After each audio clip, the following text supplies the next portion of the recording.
She's marrying her freaking father, pregnant by him. Yes. Stephen Pladel was born in 1975 in New York. He started getting into chat rooms and talking to people. And when Stephen was 20 years old, he met a young woman who was 15 years old named Alyssa. It wasn't long after that she turned up pregnant. And in 1998, Alyssa gave birth to a precious baby girl whom they named Denise. This is around the time when Alyssa would say that Stephen really started to show his true colors. But when it really became a huge problem is when Alyssa said that Stephen would start to hurt the baby. She decided that she was going to give her daughter up for adoption. Alyssa said that Stephen told her, if you ever leave me, I'm going to go and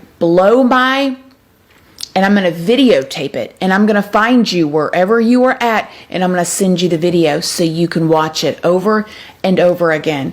And she really believed that he would do that. Now, when Denise got adopted, she got adopted by a very nice couple that loved her very much. It was a man named Anthony and a woman named Kelly, and they actually had a biological daughter of their own. And so when they adopted Denise, who then they would name Katie, she was very loved.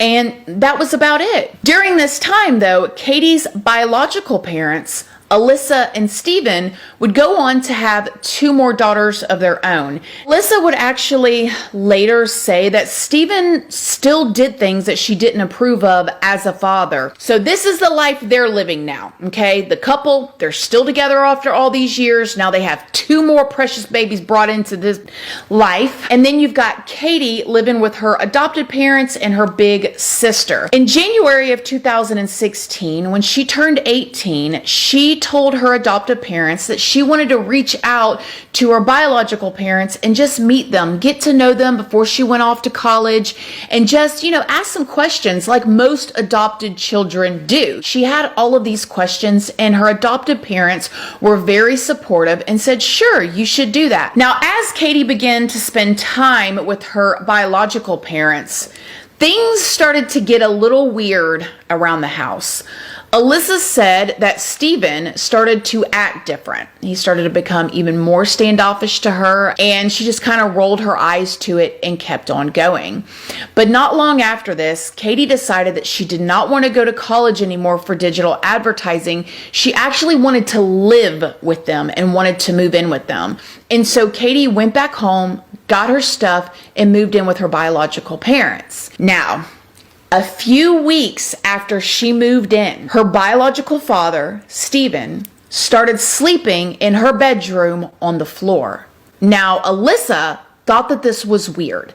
She was like, why are you sleeping in there on the floor? This is weird. She's a young girl. And he basically told her to mind her business, butt out. And when he did, it was a big blow up fight in the house. And he took Katie and he left with her. In November of 2016, Alyssa and Stephen just were not getting along anymore at all. And this is when Alyssa would take the 2 younger daughters and move out of the house completely. Now, the 2 little girls were going back and forth from their mother's and their father's house, who was living with their big sister who had been adopted. Not long after this whole entire thing had happened is when Alyssa read one of her daughter's diaries. When she read her 12-year-old daughter's diary, she was absolutely shocked. And she wrote, "My dad calls her baby, his baby," referring to her big sister, Katie. "My dad even said she's my stepmom. WTF. He doesn't want me to call her sister, but Katie is my sister. She is probably his wife. Does she see me as her daughter or her sister?" And in that, she also talks about her big sister, the one that her dad wants her to now call her stepmom, being pregnant. And Alyssa was absolutely hysterical. She was flipping out. She was losing her mind like I think we all would be. And she called Stephen up and she asked him about it. Stephen calmly said to her, "I thought you knew that we were in love." Alyssa was cussing him, cursing him. She was saying, "You're so sick. She's just a child. She's a baby. That's your daughter. What is wrong with you?" He didn't care. They hung up the phone. And not long after that, Alyssa actually called the cops. She called the cops saying that they were having an incestual relationship. She felt like her ex-husband was manipulating and, grooming their daughter. So the cops went there, sat them both down, talked to them, as well talked to the other two little girls. They didn't do anything and they left. Not long after that, in the summer of 2017, Katie and Stephen moved to Knightdale, North Carolina. And by this time, she's showing. Okay, she's pregnant, y'all. She is pregnant by her biological father.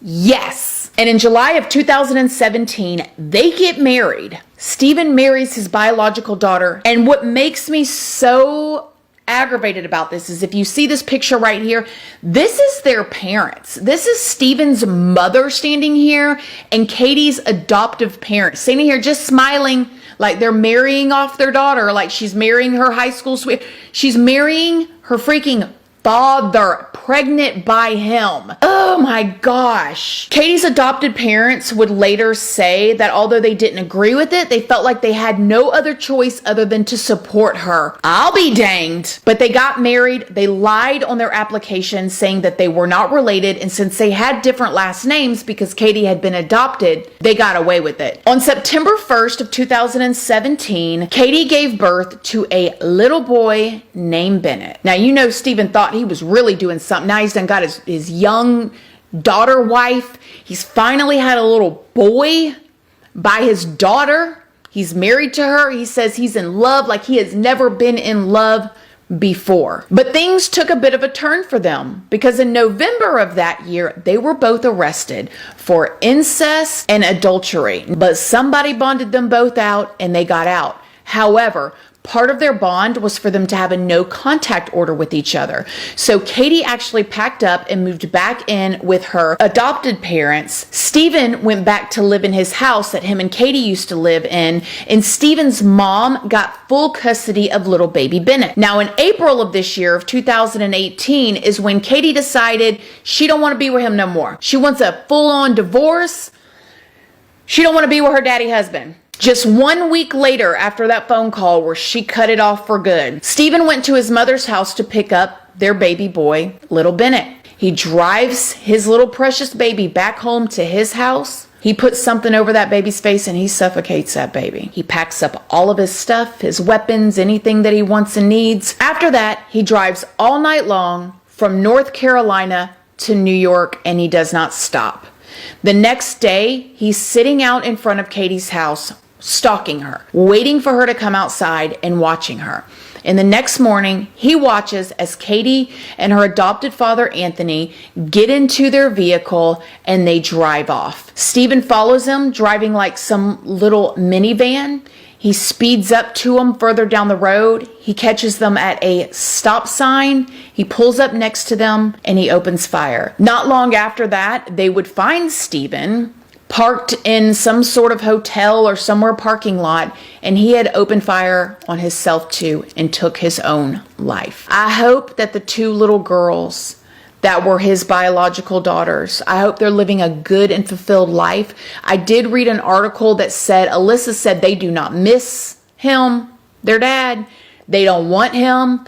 They don't miss him at all. They never missed him. So that I'm glad for, And I'm glad and I hope that they're doing okay and doing much better. And I hope that Alyssa has forgiven herself and moved on and is happy as well.